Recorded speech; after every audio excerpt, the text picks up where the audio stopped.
Hello, my name is Laura Wilson, and I'm an assistant professor of political science at the University of Indianapolis here in Indiana, and I'm excited to share this talk with you today. It's called Have We Come a Long Way, Baby?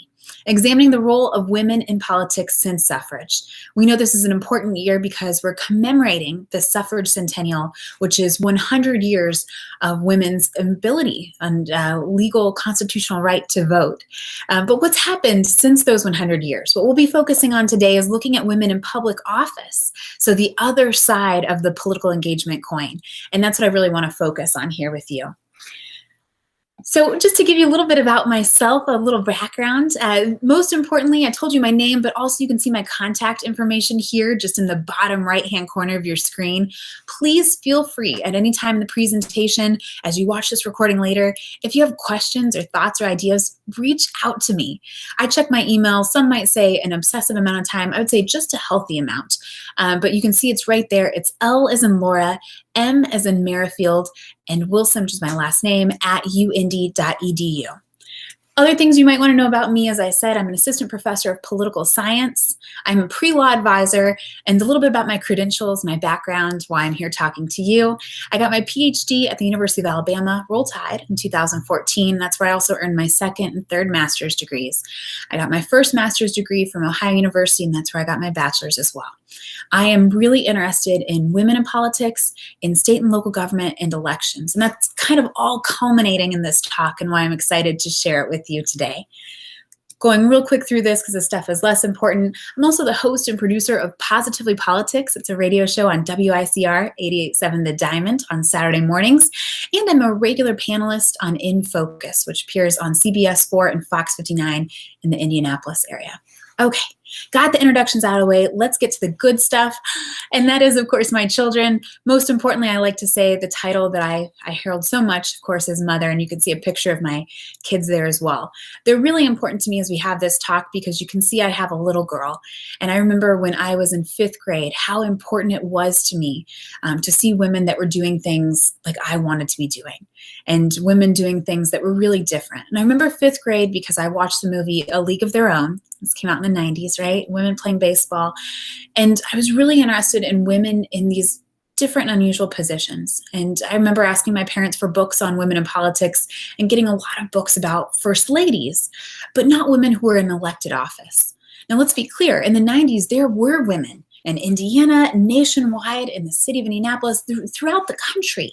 There were women in politics, but oftentimes we didn't think of them in that way. And as I look at my children, and especially my daughter, I want to make sure that they see people represented that look like them, that have ideas like them, and those who are different too, not just in private sphere, but in our public institutions as well.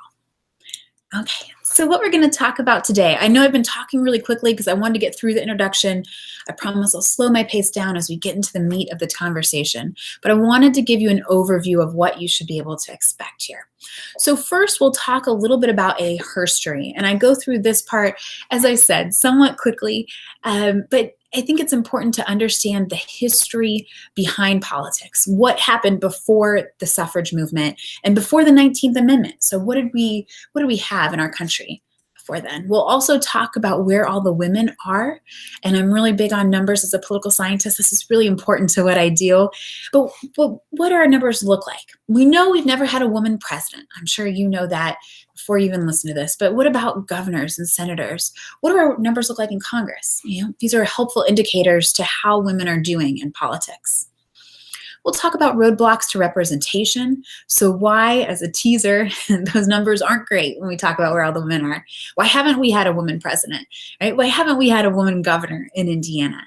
We can talk about 3-4 different kind of roadblocks, barriers that we can identify through the political science literature. And we can say, we know these things seem to harm, to challenge women more than they do male candidates. We'll talk about strategies for success. So I'm a big fan. You don't just talk about a problem, but you come with a solution. And these are some of my suggested solutions for our issues. Again, they come from the political science literature. So this is research that people have spent a lot of time on to identify, if we know we have these barriers, what are ways we can get around them? What are ways that we can tackle them head on and have more women in elected office? 100 years after women had the right to vote, let's get more women in public positions. And finally, the future is female, what we can look forward to and what we see on the horizon. You probably noticed this is an election year, so it's a big year, not just for female candidates, but for everyone who's interested in political change. And I want to talk about what that looks like for us too. So let's talk about the brief history. I'm going to go ahead and pull all of these bullet points up. I'm a political scientist, so I love history and I use history, but I'm not a historian myself. Things that you should know. If you don't know anything about women in politics in the United States, great, easy. Let's start with a clean slate. Right? The first thing is the Seneca Falls Convention. And this was a major point in American history in 1848 where you had all the suffragettes at the time come together and coalesce in New York talking about what was wrong with the Constitution, what were things they wanted to see changed. From this, you have the Declaration of Sentiments, and I highly recommend you look this up. It's a relatively short, very straightforward legal document that says what women wanted at this point that they didn't have guaranteed in the laws. Some of these things involved elections. They wanted suffrage. They wanted to have the ability to vote. They also wanted the right to home property, and so if they got married to their husband, of course, anything that belonged to their father that was then theirs became their husband's. They wanted the right to an education. There are many institutions that did not admit women at that time. And they wanted the right to equal marriages. So the ability to divorce their husbands if needed, to claim spousal abuse, a lot of things that, quite frankly, we take for granted today. But these women did not have over 150 years ago. So the Seneca Falls Convention is seen in many ways as this beginning of the suffragette movement in the United States. And we have first wave feminism, and we kind of talk about that. Aligning with the 19th Amendment. Some people place it before or after, but the 19th Amendment in 1920 is what really focused on this year because it's a commemoration of the suffrage movement. And we're careful to say commemoration because just because women were granted the right to vote does not mean all women were granted the right to vote. You can think back to the 15th Amendment. Theoretically, African Americans were granted the right to vote. But then post-Reconstruction in the South, you had the Jim Crow era, and you had all sorts of laws involving literacy tests, involving poll taxes, threats, violence, physical intimidation that effectively prevented them from voting. This was true for African American women and men after 1920. So we look at it as a commemoration. After you have this, the 19th Amendment pass, you have what we call second and third wave feminism.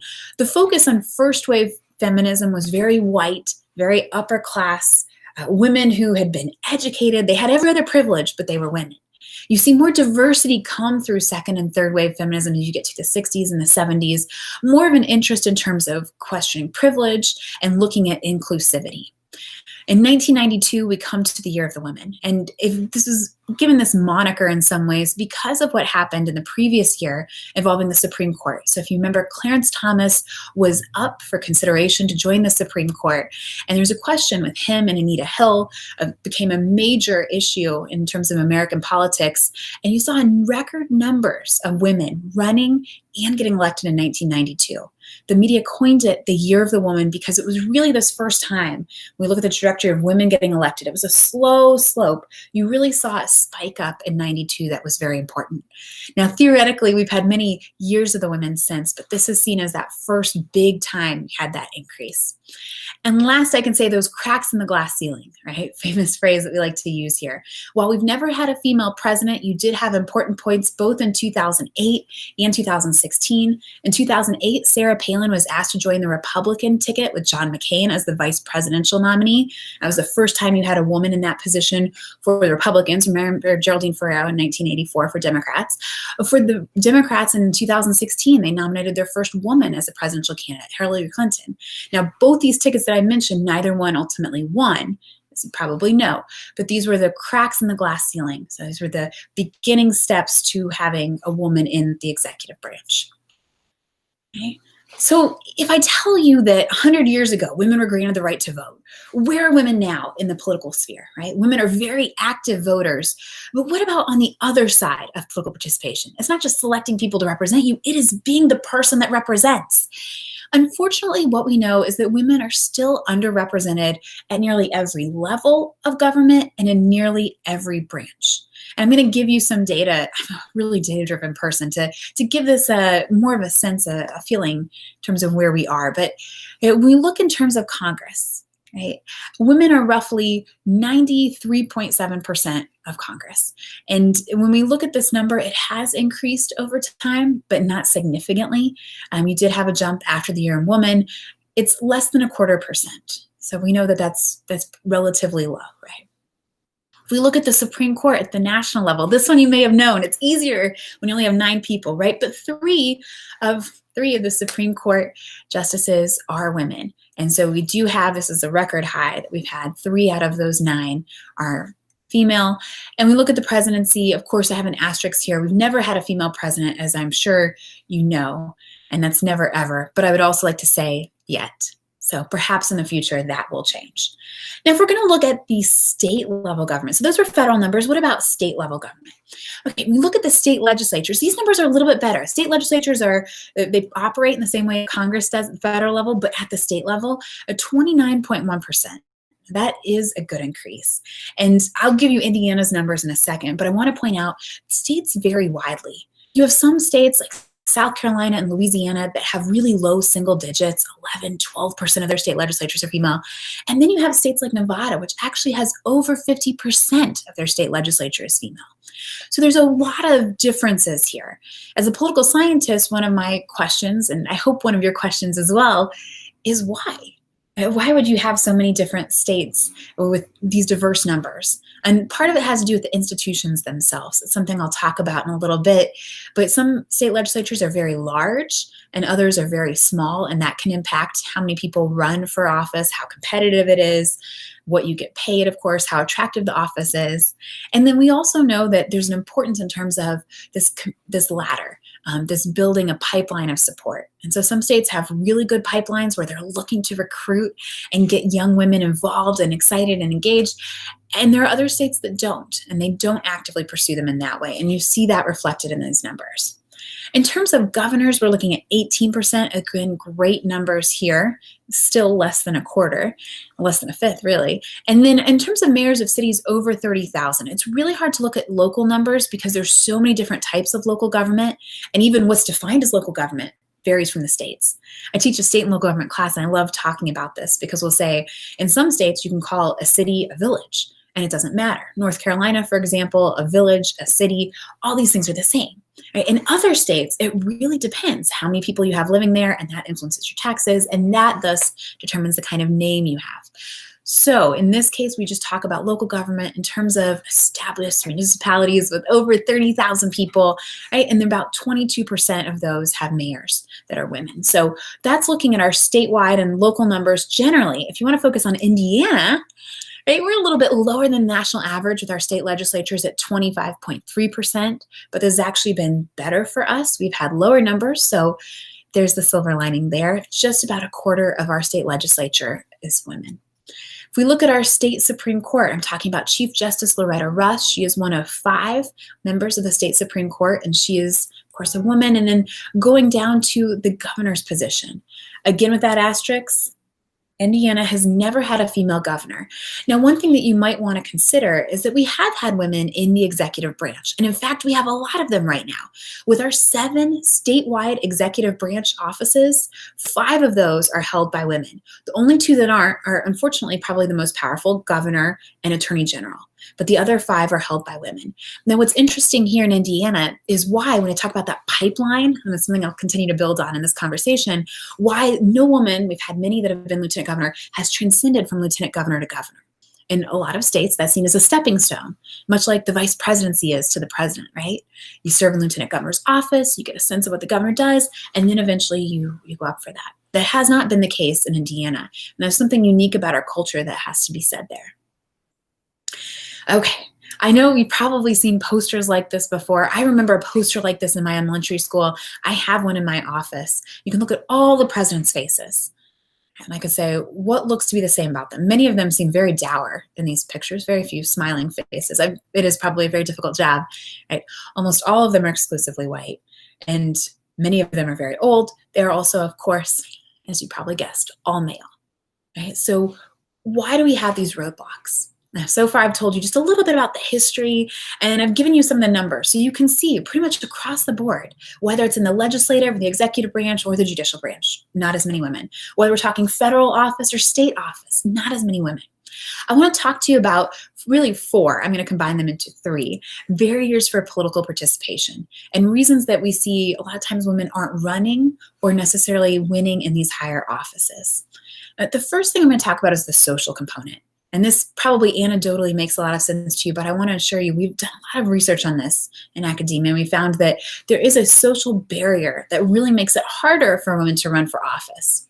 Historically, and I'm really careful to point that out here, historically, politics was always seen as a man's game. And even the language we use to describe politics lends itself to more masculinized ethos. So when people say level the playing field or he's going to bunt it, they sometimes they'll say it's Hail Mary, right? They're relying on masculinized ethos and language to refer to politics. Traditionally, it was seen as something that was dirty and was ugly. Maybe that's still true today. But people thought, oh, women wouldn't want to get involved. Women are too kind. They're too virtuous. Now, I mentioned the historically, and I emphasize that because as you can see here on my slides, most of this literature was done in the late 70s. There has been more recent literature that said some people still view it this way, that women shouldn't be involved in politics or women wouldn't be good in politics because it's simply too dirty. I think many people right now believe that women are capable of handling dirty stuff just as well as men, and we're no more or less virtuous. The bigger challenge now is looking at the family and support structure element and understanding that what's required or what's expected or what's demanded or needed of a woman might be different than a man. And this is certainly going to influence his or her future in politics. We talk about these as obstacles, and I've cited a couple different sources here. The Lawless, Fox, and Freely is probably some of my favorite literature. And this is Jennifer Lawless and Richard Fox. They're looking at why women say they choose not to run. And a lot of times they talk about having young children, about having to take care of the house, already having job restraints and challenges. And they discuss things in a different way than men. A lot of this is socialized because they look at it from a different perspective. Right? Their husbands also have children, and their husbands also have domestic responsibilities. But for the women, they see it as a deterrent. And they look at it and say, nah, I'm not going to go into it. I just can't because of that. Whereas the men responded saying, I have these, but I'm also interested. And if you're curious, I highly recommend looking especially at Lawless and Fox's research because they do a lot of survey data. So they were able to ask people how they felt about potentially running, and that's where they got a lot of their results. Let's talk in another one. I mentioned there's four, I'm combining them into two. This is where you see those two barriers. We can talk about the economic barriers in terms of political participation and also those institutional ones. And so from an economic perspective, there's still a wage gap. And I know sometimes people challenge this and say, yes, but it's because in this case, we don't have to argue about that because it doesn't matter why or how it necessarily exists. The fact is there is a gap and it does exist. It's important for candidates because a lot of times they need to be able to fundraise. Sometimes they need to be able to self-fundraise. And for women, if you have less money to begin with, that's going to make it harder. Women were also found to overestimate the cost of a campaign versus men underestimating. And again, this is from the Lawless and Fox research, but I find that fascinating because if you think about it, if you're considering whether or not to run, if you're going to say, oh, it's going to be really, really expensive, I don't know if I want to do it. Or if you're going to say, it's not that bad, I can afford it. That estimation, that perception, regardless of how true it is, the perception is what matters. And that's going to influence your decision whether or not you'll run. So we know that that's a really important component.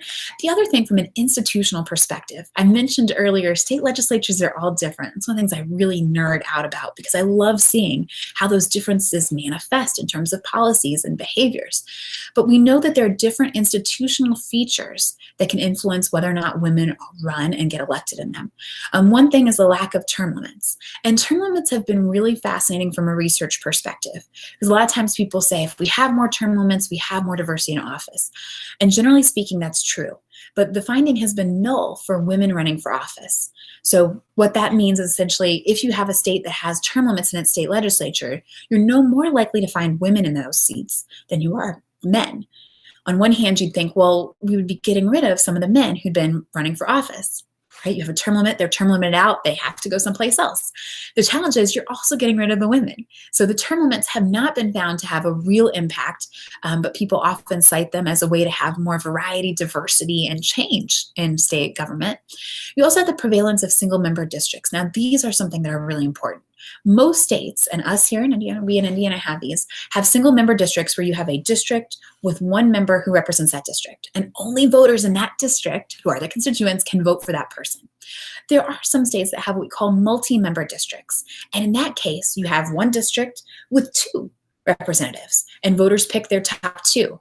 Women tend to do better in those types of organizations, but we don't have those in many states. And in Indiana, for example, we don't have that. So these are all different ways you can talk about the institutional features influencing whether or not women choose to run when. Finally, the political barriers. And these are really important. I have this little cartoon here and says affirmative action applied to politics. Over 75%, of candidates contesting unwinnable seats are women. This is making a joke at what we call the sacrificial lamb theory. And women are oftentimes tapped to be a sacrificial lamb, though it's not certainly gender exclusive.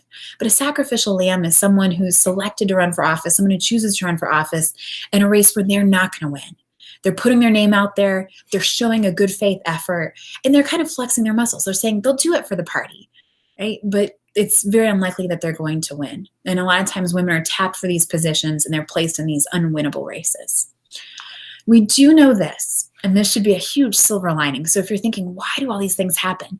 Women win as often as men. They just don't run as often. Let me say that again because it is so important. If you take nothing else from this, women win as often as men. So if they were in the races the same amount, it would be parity, right? Why aren't they? They don't run as much. And you have to run a race to win. That is the big difference. Barbara Burrell wrote about this early in the 1990s in a wonderful book that has the best title, I think, and it's A Woman's Place is in the House and the Senate, and talked about women's prevention, the reason women didn't want to go into public office, the reason women decided themselves to self-select out of it. But when women were running, they were winning. And this has been found true to current times as well. We also know that partisanship and funding matter.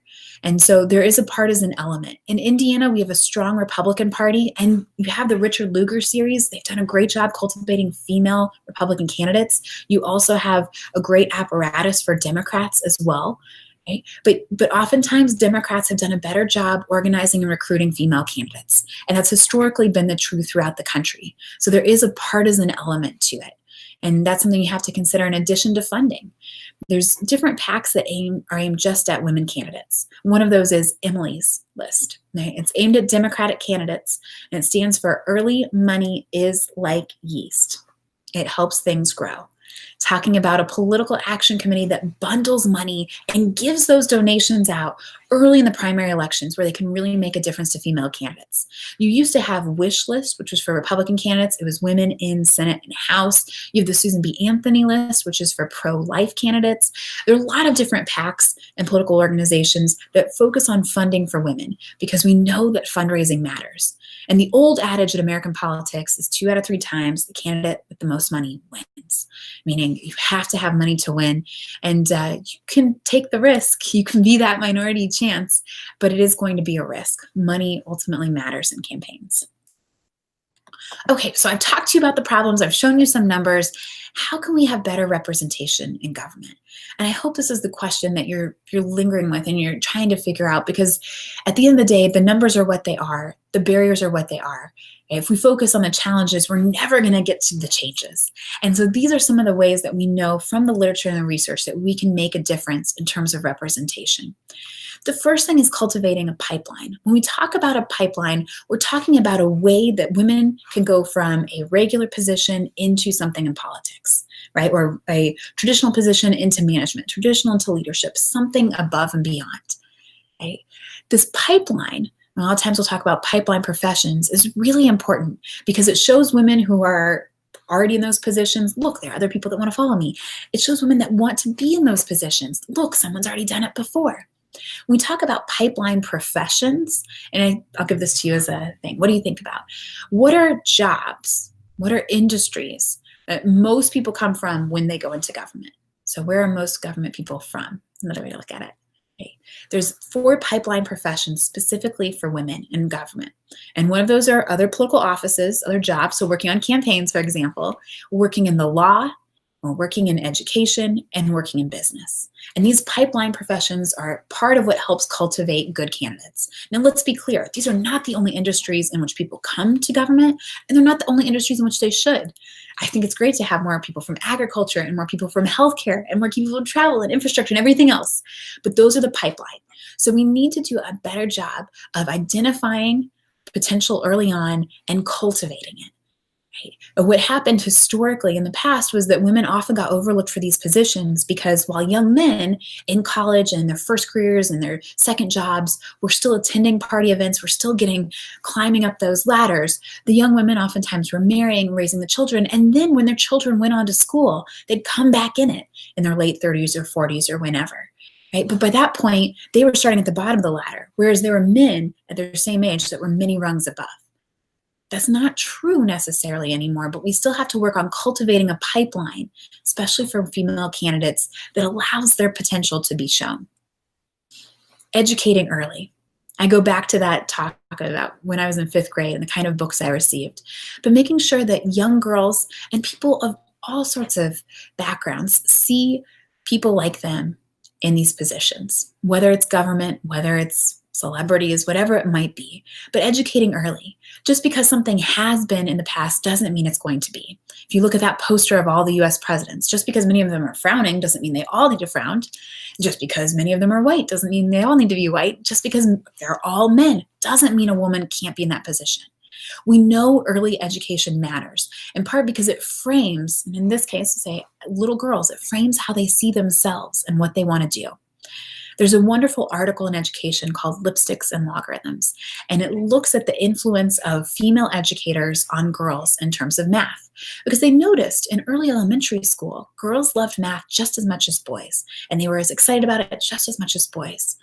But by the time they got to high school, the young men were really excited about math and really into math, and the young women said they just didn't care about it as much anymore. They just weren't as good at it anymore. And what this article found was the prevalence of male teachers influenced those male students. And the female students, not seeing another woman teach math, thought, oh, it's not for me. This isn't what we do. So early education we know is important. That's true for politics. That's true for everything. Offering tools and support. And I think this is really valuable here because when we talk about the tools and support we're looking at different apparatuses, different structures that we can use to encourage girls to get involved in politics. So the tools and supports, I mentioned you have different series that are focused on women running for office. You have them at the state level, you have them in different parties. But in terms of tools and support as well, we can talk about educating. What does it mean to be an elected official? What does it mean to be a public servant? And who would you go to? How do you find a mentor? How do you brave this kind of career? It's in some ways the most ambiguous thing I have to say here, but we've known through the literature that having some sort of support, some sort of encouragement, and having these tools is really important for young women and older women as they start to think about their political career and their political life. So having this kind of network, building it into the pipeline is really valuable. And most importantly, ask. I hope you consider this today your ask, but we know that oftentimes women need to be asked many times, hey, have you ever thought about running for public office? Hey, did you ever consider, you'd be great. We really need a good representative in the city council. Have you ever thought about it? Hey, would you consider running for office sometime? Asking many, many times is really important. Going back to that Lawless and Fox research, they found from respondents in their surveys that men would sometimes be asked and say, yeah, sure, I kind of already knew it. They had a confidence aspect there. And many of the women said, people had to ask me many times before I ever saw myself in that position. So the ask is important.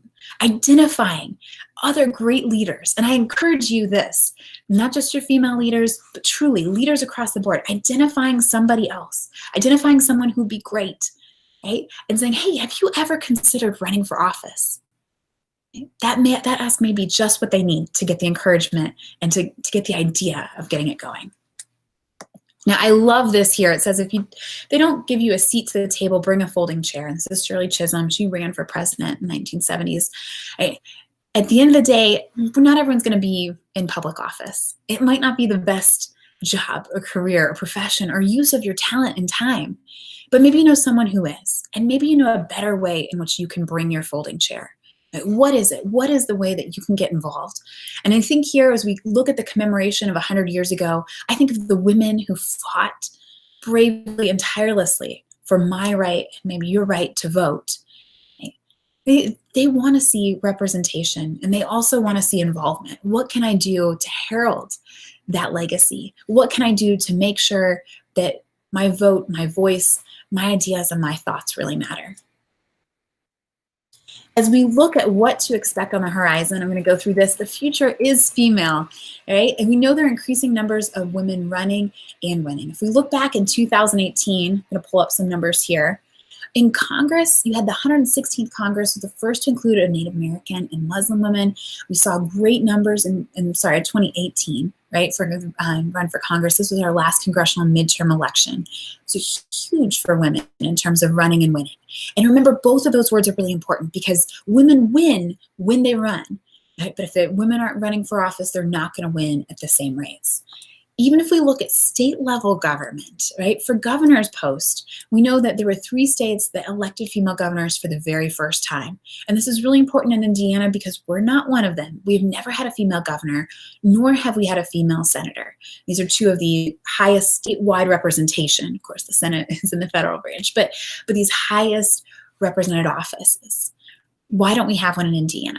I think that's a question that should linger with you as we look at the barriers and we also look at the opportunities, what we need to do to create that, to make that possible. I don't think it's because we don't have as great talent or as great interest or as great political aptitude of women in Indiana. I think we have plenty of that. So where's the disconnect? What's going on that's not allowing this here? And this is data, by the way, from the Center for American Women in Politics from 2020. Wonderful resource. I highly recommend it. It's CAWP, is abbreviated, but great place to find more data and research on states and on the federal level in terms of women in politics. Just to give you a little overview here, and so this is looking at women in terms of government beginning in 1990, so this is just before that year of the woman I mentioned in 1992, all the way up. You can see generally across the board there has been an incline, but I don't know if this is what you necessarily expect. A lot of times we hit parity at that 50%, we're not there yet. This is a slow incline.